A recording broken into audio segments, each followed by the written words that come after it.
फिन आरोबाव दिनै जयनिं हाबाफारि बबेनिफ्राय आरो साबेसे जयनिं जागोन दिनैहाय जोंनि बंसि गामि प्राइमारि सिङाव थानाय गसकाटा गामिनि बिथांमोना गोदो बिपिएफनि गोख्रों मावथि वारकारमोन इउर'पआव थानानै बिथांमोना खामानि मावोमोन दिनैहाय बिथांमोना आंखौ गोसोखांनानै एबा आंबो बिसोरखौ गोसोखांनानै खावलायनाय बादि बिथांमोना दिनै नुजाफैबाय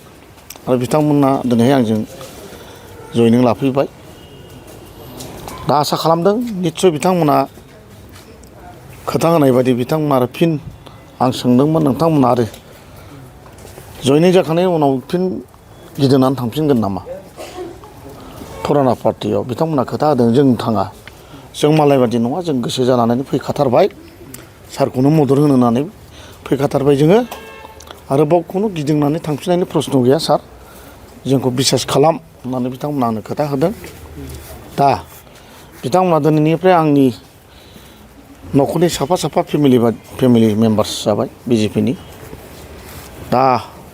आसा खालामदों फैगौ जागोन गोनां बिसायख'थियाव बिथांमोना निस्सय आंनि जानानै गोख्रों खामानि मावगोन आरो मावनानै होगोन बेखौ आंहा आसा दं आरो बिथांमोना सिगाङावबो गोगोम सान हर नांनानै आंखौ देरहासार खालामखानाय वारकारफोर दा बिथांमोना दिनैहाय फिन जुदि फैफिनबाय जेब्ला आंहा बनरगाव समस्ति हिसाबै बारा साननांगौनि प्रयजन गैया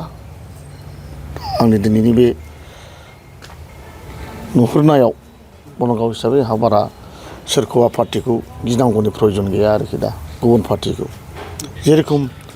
सानसेनि उनाव सानसे फैगासिनो दं आं गोबां जयनिं लागासिनो दं आं लाबाय थाबावगोन आं बिदिनो गिदिर लायाखैब्लाबो फिसा लाबाय थादों बिथांमोनहा बुंदों नङा आंनाव फैदों रायज्लायफैदों गावसोरनो आंखौ मोजां मोननानै आंनि मोखांखौ नुनानै सारजों नोंजोंनो जों जाखाखानोसै दिनैनो होननानै बिथांमोना दिनैबो बिथांमोना आंजों आखाइ हमबाय माला गानबाय बिनि थाखाय आं बिथांमोनखौ बनरगावनि सासे MCLA जानानै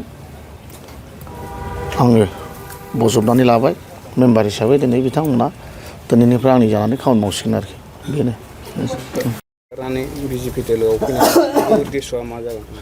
बेनि उद्देस्यआ जाहैबाय जोङो गोदोनिफ्रायनो बिपिएफआव दंमोन बा राजिब सारजोंनो दंमोन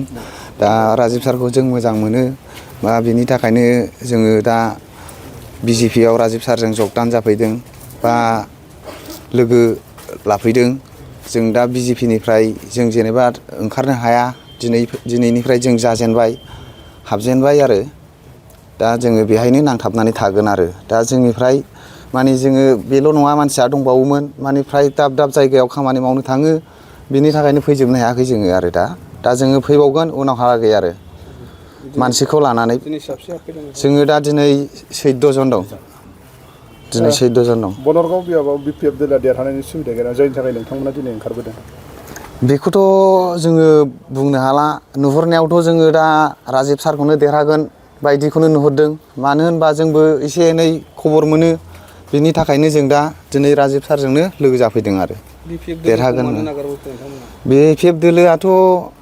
जेनेबा जों गोदोनिफ्रायनो दंमोन खिन्थु दंबाबो जोङो बांद्राय मोजां मोनाखै आरो लिडिं खालामग्रा मोजां गैया बिनि थाखायनो जों दिनै राजिब सारजों फैनाय जादों आरो नोंथाङा रेलवे आसाम पुलिस बेंक टेट बायदि सरकारि साख्रि मावनो गोसो दं नामा एबा नोंथाङा बेफोर बायदि साख्रिनि थाखाय थियारि खालामगासिनो दं नामा नोंथाङा railway Assam police banking SSC Assam direct recruitment TET बायदिनि आनजादखौ खनले होदोंब्लाबो जाफुंसारनायखौ मोननो हायाखै नामा जुदि नोंथाङा railway Assam police banking SSC Assam direct recruitment TET recruitment आनजादनि थाखाय थियारि खालामगासिनो दङब्ला नोंथांनि थाखाय लानानै फैदों मोनसे मोजां रादाब लास्ट ईयर से प्रिपरेशन स्टार्ट किया बट कोचिंग ज्वाइन करने के बाद ही मेरा एग्जाम क्लियर हुआ तो मेरा इस साल 3 एग्जाम का प्री क्लियर हुआ CHSL का प्री क्लियर हुआ फिर IPS PO का मेरा प्री क्लियर हुआ है और CGL का भी मेरा प्री क्लियर हुआ है तो अभी मैं मेंस का प्रिपरेशन कर रहा हूँ क'क्राझार सहरनि RNB road ward number 6 Sai Baba मन्दिर एबा एयारटेल अफिसनि साखाथियाव दङ IBT कचिं इनस्टिट्यूटआ IBT Coaching Instituteआव Banking, SSC, Railways, Defense, TET आरो गुबुन-गुबुन सरकारि साख्रिफोरनि आनजादनि coaching होनाय जायो आरो बेनि मुं थिसननाया दासान्दि सोलिगासिनो दङ। आं नाजानाय मेथ्सफोराव उइकफोरमोन ओमफ्राय दा बाहायनानै एसे गोख्रों जाबाय आरो बाहाय CA क्लासबो जायो माने सामफ्राम कारेन्ट एफेयारफोर जानाय बहाबा मा जानाय जिउ मा जानाय बेखौ मोनगोन ओमफ्राय रिजनिंफोर इंग्लिश क्लास जाजोबो गासैबो। मेरा क्वांट में एक्चुअली खराब था इसलिए मेरा ज़्यादातर एग्जाम में क्वालिफाई नहीं कर पा रहा था और कॉन्फिडेंट भी नहीं। जब से मैंने ज्वाइन किया है तब से मैंने क्वांट पे एक्चुअली अभी मैं क्वांट पे अच्छा हूँ और कर भी पा रहा हूँ, तो अभी कॉन्फिडेंट भी हूँ और फैकल्टीज भी बहुत अच्छे हेल्प करते हैं बहुत। IBT Coaching Instituteआव मुं थिसननायनि गोबां मुलाम्फाफोरखौ नोंथाङा मोननो हागोन, जेरै low course fees, specially daily current affairs classes, lifetime membership card, weekly 5 to 6 days classes, comprehensive study materials, regular online and offline mock test, Make My Exam app, flexible class timings, doubt clearing session।